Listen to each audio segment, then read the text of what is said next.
Nightmares. Solid week. Nightmare. Ooh. This is Cat Fingers. I could have done without this episode. I mean, it's fine. There's nothing wrong with it, but, well, we learned a very important point. Cats are evil. Well, we already knew that, but they can shapeshift. Not cats, the gemstone that we know. Girls, yeah. Well, we did find out. You looked it up that she is British, Garrett. or Garnet? Was that? Garnet, yeah. Yeah, I don't listen to music ever, so like I know it's Estelle, but I wouldn't recognize it from the voice. Yeah, I had no idea. I saw it too, but it was driving me nuts, so I finally did look it up because I'm like, who is that? And she does good. Yeah. But yeah, so this is an episode where they find out they can shapeshift. Steven wants to try it. All he has a little cat finger. He tries it again. He gets 4 more, and he puts on the other hand, and then they can't stop. Ensue. They can't stop. They turn to this sort of this like can't stop or cat stop. So he turns to this Akira monster or a Catra or a Katsuo monster at the end. I just kept saying, "Don't look at me, Dad! Kill me! Kill me!" And then the dad sprays him with water, and it's okay. So it doesn't sound like much, but I don't know. It was pretty unnerving for me, just when all the cats are taking him over, and they're like growing on his eye and stuff. See, and we gotta go. Akira, it should have been Neko Kira, because Neko is Japanese for cat. I don't care. Joke's clearly. Hey, Joel was in this episode. Yeah, Joel from Mystery Science Theater, I believe. I mean, it said Joel Hodgson. It kind of sounded like him. Yeah, it sounded like him. So as this weird mayor character, I'm curious to see if any political favors. Guys, now that I'm off the satellite of love, I thought I would run for mayor in this obscure beach town. Again, because he's being reelected. Yeah, just cats growing on you. I never thought that would be a legit fear, but now it kind of is, because that was very terrifying. Yeah. I bet you'll never look at cats the same way again. Look at all the blood. Actually, that'd be... No, you know, there's something actually even creepier when there's not blood or gore or anything. Just something about it. And they're going through the little car wash, and they're just shape-shifting and morphing and meowing. It's just ugh. It's just... Amethyst, I hold you responsible for this. That's fair. I'm trying to think what... I guess that was the most important thing. I do like how every episode we're learning a little more about the Gemstone mythos, if you will. And this one we learned that they can shapeshift. This is news to me. I did not know that. How do I put it? It doesn't feel like they're just pulling it out of their asses either. It sort of sounds like they can always shapeshift. Don't you know that, asshole? No, but I mean, you know what I'm saying? They sort of have this plan, it's going to build up to something, which I kind of like.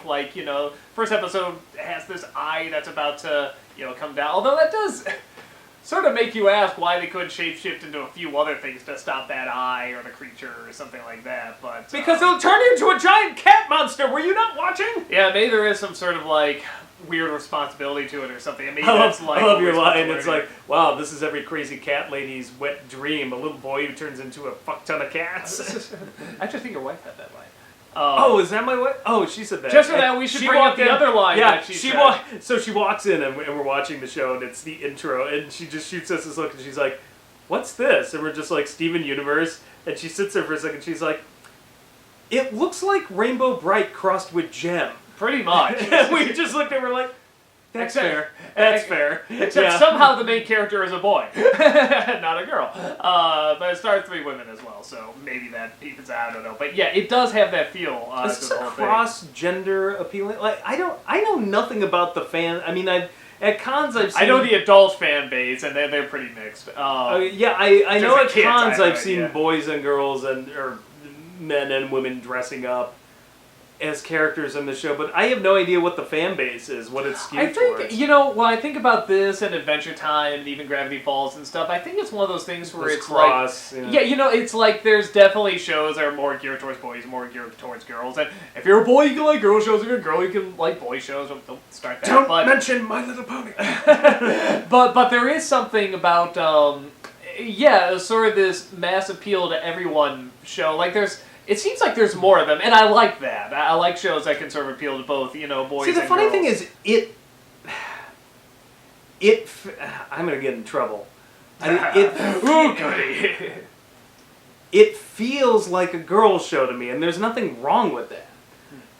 But when I look at like the way the show is written and everything, it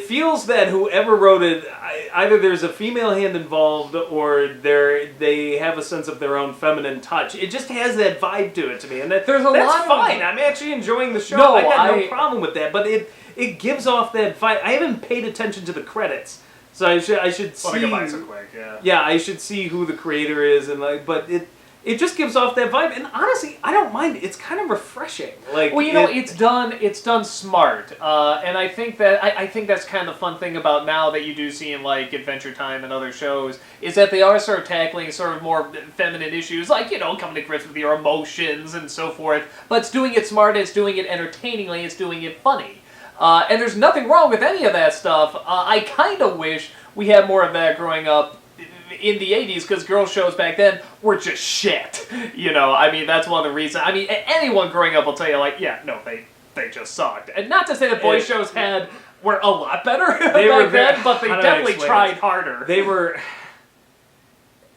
The My Little Pony of the 80s versus what we have now are two vastly different beasts. Yes. And it's the same thing with, I feel like, these shows... At least a number of these shows aim for girls nowadays. That this may be part of why they're appealing to guys as well, is they feel broader. Whereas, like when we were growing up, it really felt like there were a few odd ones out. She-Ra fell somewhere in between because it was connected to the He-Man universe. But generally speaking, you felt like no, that's for girls. I am boy. I will not watch this. And God help you watching somebody found out at your school. And, then you had the boys shows like G.I. Joe. I feel like there's this blending. Like, I don't care. I'm fine with it. It's just, it's so different from when we were growing up. The environment from when we were growing up versus what it is now. And I know a lot of bronies have a chip on their shoulder and they still get picked on and this and that. But I can't imagine in the 80s what it would have been like. Oh yeah, I can't and I'm not saying it's right that anybody today would get picked on it, but I can guarantee you it would have been a lot worse. There was definitely since we were kids, times have changed, and in my opinion, for the better. Definitely for the better. I think it's great. Fascinating to watch because you wouldn't have seen this sort of cross gender appeal to a lot of these shows that you've had. Yeah, you had like Tiny Toons maybe, or one or two. I guess you could argue Care Bears was kind of cross gender, but I think it definitely had more of a feminine lead. Those were young enough. Those were for little kids. Yeah, and Tiny Toons was like Animaniacs. It was cross gender because it just was. That fell into that to me was like the Disney cartoons, like Rescue Rangers, and that would be generic cartoon. But there were definitely some that you could. Gem would be one of them. Yeah, Rainbow Bright. Yeah. Transformers would be boys. G.I. Joe would be boys. Yeah. I want to take back what I was saying before about like boy shows being written that much better. They weren't. God, no. No. We just liked them because we were little boys. Yeah, because we were little idiots that just wanted violence and people running around. But no, all of them were just trying to sell toys, and that's not like we all have to sell something. No, you do your research. These were literally made only to sell toys, where nowadays you want a good story and selling toys. Toys is, probably more important to, having a second season, but getting a show off the ground, you want both. You tend to want both, where back then, it was only toys, like nothing else. And with, I think when you have stuff like, the Tiny Toons Animaniacs and like Ninja Turtles, not that they were... Animaniacs was great, but not that Ninja Turtles or Tiny Toons were necessarily like high art or huge groundbreakers, but they were starting to get a little smarter. Like, hey, let's throw in some actual good jokes every once in a while and some actual good humor. Well, Tiny Toons was a way to capitalize on Tiny Toons was a Warner Brothers characters, but when I look at Tiny Toons, I'm like, this was not created for the sole purpose of selling toys. Transformers was. Yeah. It's not even, it just, that's what it was. Whereas Tiny Toons, and I think it's reflected in the writing on the show too. You Yeah, know? I mean, there's definitely like good, and there's definitely episodes that's like, okay, this is for the little kids now, but there's definitely episodes and lines where it's like, okay, we're gonna throw in some good humor because we want the people watching this to get good humor and good characters. But it's fascinating to watch because it's just like, you know, I always wondered what it was like to like grow up like during the race riots in like the early 60s, and then like you're living nowadays where things have changed, you know, for the better, unless you're some crazy fuck. I liked it that way, but yeah, fuck those guys. You know, and it's the same thing here, and like we still have a long way to go. But it's you know, the same way where things have changed for the better. I'm like, huh? I'm like, yeah, you would like. You could not be caught if you went into your school and like now, like, you know, bronies have their own groups and things, and like you couldn't do it in the 80s. You just couldn't. And like, I'm with you, and I would argue. Kicked. No, I would argue that even though I agree, I mean, it's like, you know, whatever, equality, whether race, gender, everything is never going to be perfect, and yes, there's a long way to go. I really think in the past 10, 20 years there have been some huge leaps into this stuff, because I think we did grow up in the 80s where it was just like, even though there were some gender neutral shows, it was like, if there's a girl show, it was only a girl show. If there's a boy show, it was only a boy show. And there was like just this extreme pander to, and here you have a show that stars a boy, mostly has pandered to. Yeah, I could watch the show and say it feels to me like it has a very feminine vibe. It feels very, very feminine, and it does not feel that it is pandering though. Yeah, like this is some cheap shill to be like, you know, here, it's got pink on it. You're a girl, you're gonna like it. Like, yeah, it feels like there was thought and effort put into this. Even the boy is not like, hey, I'm looking for a gun, I'm looking to shoot, I have a sword, I have a, you know, he's a very fragile boy. You know, he cries, he gets afraid. Yeah, he seems like an average, you know, kind of roly-poly kid. Yeah, as I said, it's just refreshing. Like, you know. It is. And I like that. And the biggest thing about doing this that I always say with anything, whenever someone's like, well, you can't do this with race, you can't do this with gender, you can't do this with sexuality, whatever, you're limiting your options, you're limiting possibilities. There are so many options, so many possibilities, and I think it's reflected in a show like this, and other shows are doing something similar. So whenever you say, you know, well, you can't do something with whatever, transgender, transsexual, gay, black, age, whatever, you're limiting what you can do, and there's just so much fun that can be had, so many possibilities, and it's but we gotta sell toys! Yeah, it's just one of those things where it's like, it just gets boring, and you just keep yourself in a box, and unless you expand, unless you look at these other possibilities... Girls don't buy as many toys as boys. Well, are you marketing any actually good toys to girls?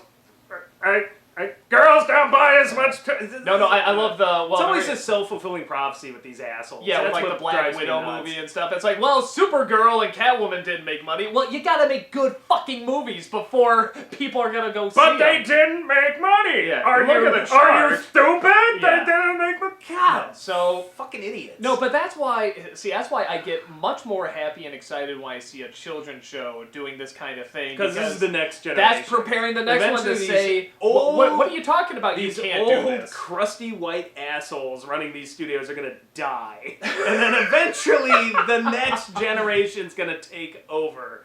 No, I'm God with you. help us, please. No, I'm with you. I think they are, and really this past couple of years we've seen so much more possibilities open up. I mean, really, even with movies, even though we kind of say we like to see more, but I mean, they're really, a lot of stuff being done with movies would have been done, you know, in the 80s either that we're seeing nowadays. And it's wonderful, and like you said, there's still ways to go, but it's happening, and the change is happening, and people are seeing the possibilities, and they're seeing the fun, and they're saying, hey, let's try this, because there's really nothing to lose, there's only stuff to gain. It's happening, Reg, can't you see? Something's happening! Oh! So, yeah, that was our fun little rant. I didn't think we would get this kind of rant from cat I figured now was the perfect opportunity. Because there's nothing much else to talk about. Because I wanted to spell the myth. We get all sorts of myths of people like, oh my god, they mentioned My Little Pony, welcome to the herd! Or, oh my god, they made a joke about My Little Pony, I can't believe you guys are such assholes that you hate all bronies. Listen, I will mention this straight up. When I heard the show was coming back, it was a huge hit with a male audience. Older male audience. Yeah, I didn't get it. Mostly because I remembered what I grew up with in the 80s. I'm like, what would appeal? And I'm not saying that it can't appeal to a male demographic. I'm just saying I didn't think it was really a good show for girls either. This was a cheap, shill show. So I watched a few episodes. I'm like, okay, I get it. Like, I could see why anybody would like this, and it's legitimately funny in spots. It's not my thing. Honestly, I would much rather watch Steven Universe than I would watch, the new incarnation of My Little Pony. But that's not anything against people who want to watch it, and I don't hate it. It's just everybody has their thing they gravitate towards, and this is more my thing. I like the artwork on this show better. I like the music. Just everything about this show appeals to my personal taste. So, go nuts if you want to be a brony. Go nuts if you like Steven Universe. In fact, go nuts liking both of them. There's room for everything. But yeah, I did want to kind of address that because it's so interesting the way, God, things have changed so much since we were kids, and I'm glad for it. I'm very happy. So. Like I said, it just opens up so much more, and like I said, I mean, we kind of went through that dead zone in the 80s with cartoons just being so formulaic and boring for the most part, and until we got stuff like the Disney Afternoon and stuff. And then we started to go through that with movies in the late 90s and early 2000s where just everything was so formulaic and boring and in this fucking box. And now with both, we're expanding much more because we're seeing, hey, there's really nothing wrong with taking a girl and making it more masculine or taking a boy and making it more feminine. You can do it, and you can find much more possibilities, you can have much more fun, and you can see stuff that's new, and I love that, and I love that we're living in a time where this change is happening, and it feels like it's happening quickly as well. Just tell a good story. Yeah. It's so easy, and yet on the other hand, it's so complicated, because everybody would do it, but if you tell a good story first, you can worry about all that other shit later, and I think that's why the recent incarnations of these shows, even stepping outside of something like My Little Pony, we'll even go to Teenage Mutant Ninja Turtles, I think that's why the recent incarnations have been generally working. I think there's this thought we're past the point, we can keep doing this to sell toys, but at some point we gotta still tell a story, and I think we're seeing more and more of that. Well, they're seeing that that's what's gonna bring people back. And if anything, doing the more cross-gender thing, where you hit both males and females, it just gets a wider audience. It just gets more people involved because you're getting both genders now. Girls don't buy as many toys! How many times do I need to shout it? So, yeah, I'm thrilled that this change is happening and at the speed it's happening. And, of course there's going to be, some 8-year-old stuck in the 40s for some reason be like, girls can't do blah, blah, blah. Fine. When you see Toys R Us go out of business because of your lousy business decisions... So I hope you're happy. You put all of America's toy makers out of a job because of girls. Damn girls. So, that's about all we got. Like I said, didn't think we would get this from cat fingers. Well, we had to go somewhere from cat fingers. So, hopefully we'll have a more episode-centered one the next time around. But, why don't you find out by clicking on the next one?